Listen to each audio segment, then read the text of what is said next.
right, today we are going to talk about how to write and solve equations for word problems. In the past, you have used the 5D process to solve these word problems that have unknown values. However, solving more complicated problems with the 5D process can actually be time-consuming and maybe difficult to find the correct solution if it's not an integer or a whole number. So we're going to still use the patterns that we developed in the 5D process and generalize them, but when we generalize them, we're going to have a variable and an equation that we can solve, and it should be a more efficient way of solving word problems that you typically solve using the 5D process. So we have two guided examples that we are going to work through before you have three that you're going to try on your own or with your teams. So notice how our examples are split into the 5 sections that kind of go along with the 5D process.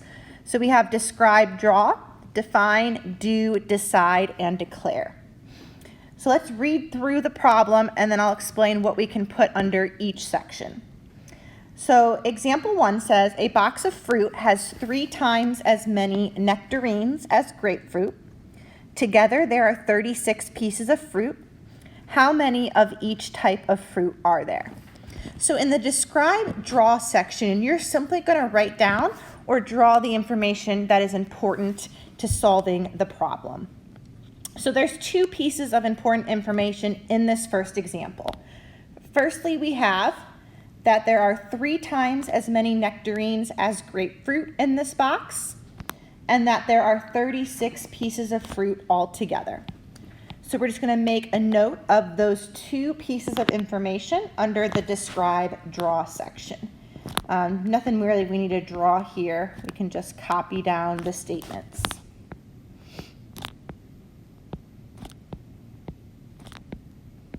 What this will help us with is organizing our information in the next section. And it really helps us to pull out what numbers and relationships we're going to need to use when solving the problem.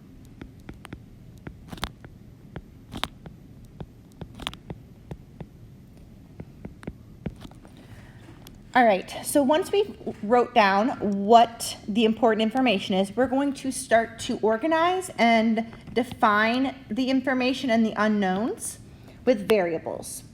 So I like to organize it in a table, which you kind of see in the 5D process occasionally. And in this table, we're going to have our knowns and our unknowns. And I know there's going to be 3 total things we are looking at here. So we have the number of nectarines, the number of grapefruit, and the total pieces of fruit. So number of nectarines would be 1 section.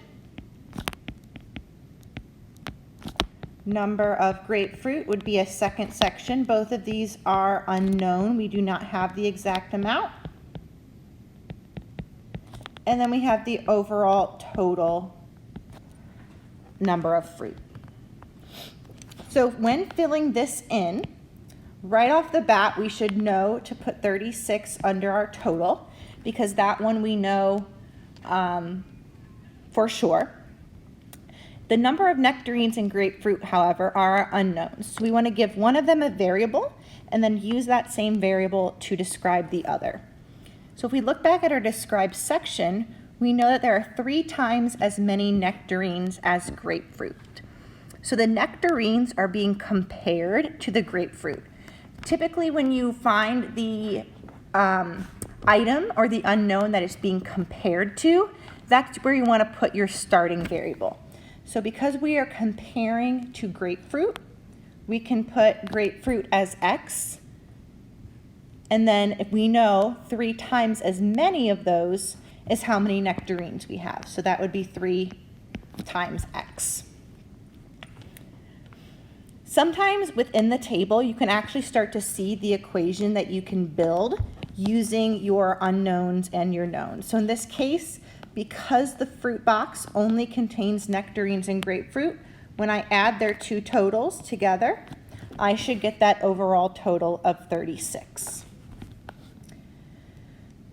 So in the do section, we're actually just going to drag that equation down and begin the solving process that we reviewed yesterday.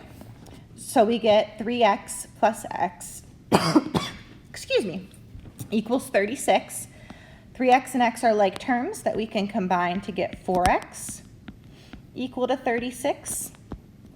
And then we just need to divide both sides by 4 to get that x is equal to 9. So once we have a solution, we're going to check to see that that solution works, and that's what we do in our decide section. And so really we're technically plugging it back into our equation like we talked about yesterday.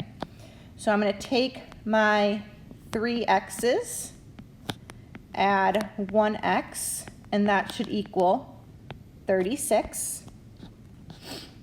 That's 27 plus 9 equal to 36, which is indeed true. So we know the solution we got does work. Our final step would be just to declare our final answer. Now because x is 9, we know that there are 9 grapefruit.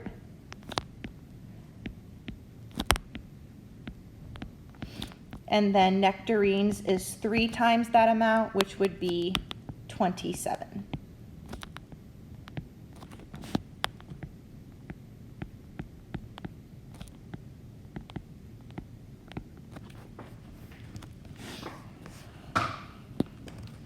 So that is our final solution, and setting up this word problem similar to the 5D process, but actually then solving it by using an equation.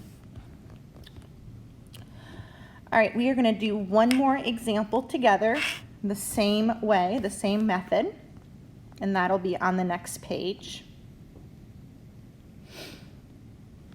So with this example, we are looking at the perimeter of a rectangle, which is 120 feet.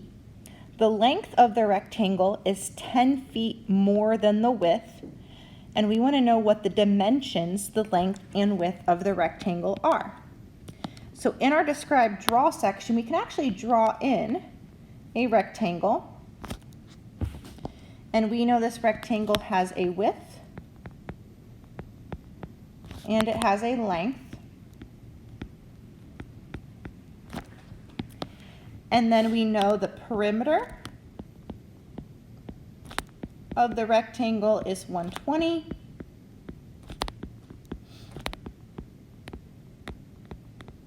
And the length of the rectangle is 10 feet more than the width.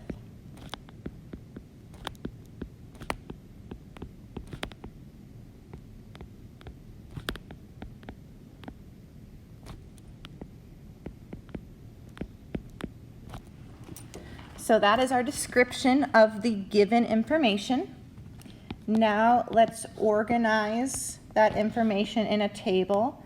Again, we really have 3 things that we are looking at here: the length, the width, and the perimeter.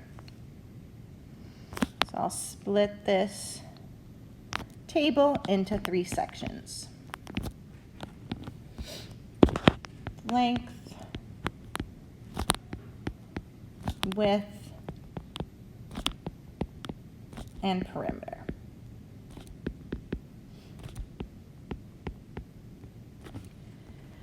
So one of these, like the first problem, is given fully, and that is the perimeter of 120 feet. The other 2 pieces of information are both unknown, so that's where we're going to use our variable. So in our second piece of information, we are told the length is 10 feet more than the width. So the length is being compared to the width, so we're going to give width the starting variable. And don't be afraid to use different variables if you'd like. So if you wanted to call the width W, that would be perfectly okay. And then the length would be W plus 10. Now, in this case, I just cannot add a cross to create my equation because perimeter is not just length plus width, it's all the sides added together. So if it helps, you can make another diagram and label all the way around your length and your width, so you know exactly the 4 things that you're adding together to build your equation. So when I look at that rectangle, we're adding those 4 sides, W plus W plus 10 plus W plus W plus 10, right? We have 2 of each side, and that is equal to our 120. We have a few like terms here. So we have a couple sets of W's that can be combined together. 4 W's in fact. And then we have our plus 10 and plus 10 that can be combined.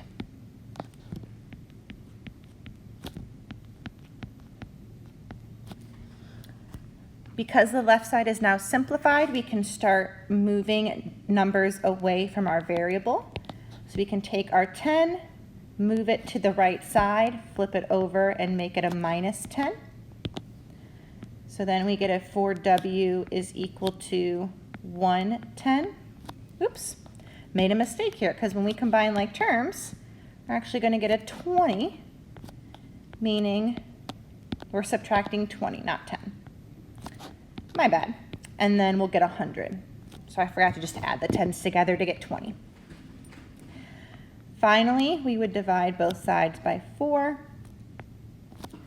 to get that W is 25.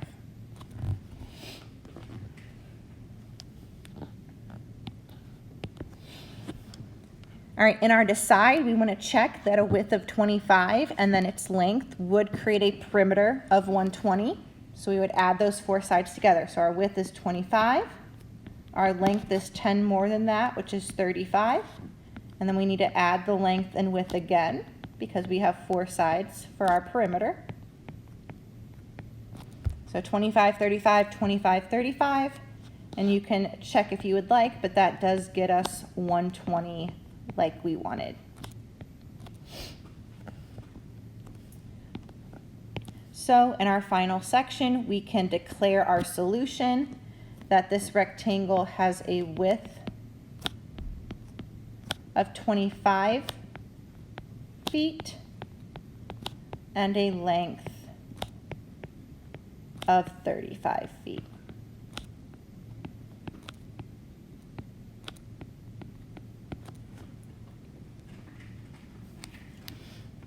And that is it as far as our guided examples. Hopefully this helped in how to organize your information and set up equations.